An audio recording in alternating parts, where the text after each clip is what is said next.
টাইগারদের প্রিয় ফরম্যাটে টাইগাররা প্রিয় ফর্মে নেই। যে আমাদের ক্রিকেটটা মাঝে মধ্যে এরকম রিসেট বাটনে চাপ দিতে হয়। 2015 সালে যে বাংলাদেশ ছিল আর এখনকার বাংলাদেশ, আমাদেরকে এখন শঙ্কায় পড়তে হয় যে বাংলাদেশ কি একটা ম্যাচ জিতবে কিনা, অথচ আমরা একটা সময় বাংলা ওয়াশ করার ব্যাপারটা নিয়ে বেশি ভাবতাম। এই যে পরিবর্তন, এবং আমরা একটা জিনিস দেখছিলাম যে সিনিয়র ক্রিকেটাররা কেউ নেই, বাংলাদেশকে নিয়ে খুব বেশি সম্ভাবনার কথাও বলা যাচ্ছে না।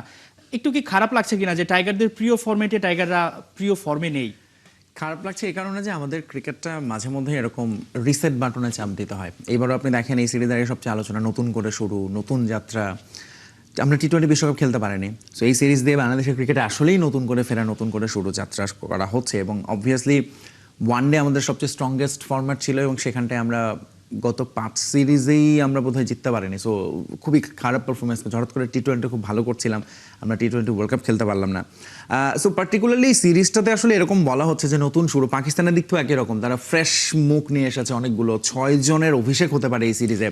বাংলাদেশের দিক থেকে অনেকগুলো কম্বিনেশন চেক করে নেওয়া হচ্ছে মিডল অর্ডার ওপেনিং। কিন্তু সবচেয়ে ইম্পর্টেন্ট হচ্ছে আমাদের এটাও মাথায় রাখতে হচ্ছে যে এই ম্যাচগুলো এক একটা কিন্তু আর শুধুমাত্র দ্বিপাক্ষিক সিরিজ না, ওয়ানডে লিগের একটা ম্যাচ যেটাতে আপনাকে জিততেই হবে।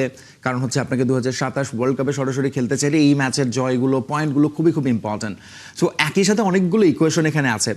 এবং এই যে আমরা এক্সপেরিমেন্টগুলো করছি, ধরেন এখন বলা হচ্ছে যে মিরাজ আবার সাথে ব্যাট করবে, আফিফ লিটনকে লিটন 5 ক্যারিয়ারে ব্যাটিং করেছেন 4-5 বার, আফিফকে খেলানো হচ্ছে। টপ অর্ডারেও ধরুন আবার আমরা চেঞ্জের মধ্যে দিয়ে যাচ্ছি, সাইফ সৌম্যকে দিয়ে হয়তো ওপেন করানো হতে পারে, 3 নম্বরে শান্ত বা হৃদয়, 4-এ হৃদয় শান্ত চেঞ্জ করে খেলবেন। সো এইগুলো যেরকম সেট করার ব্যাপার আছে, একই সঙ্গে ম্যাচ জিততে হবে, আবার নতুন শুরু, ক্রিকেটারদের মানসিকভাবে ক্রিকেটে ফেরা, সব কিছু মিলে আমার মনে হয় এই সিরিজটা খুবই খুবই গুরুত্বপূর্ণ অবভিয়াসলি আমাদের জন্য।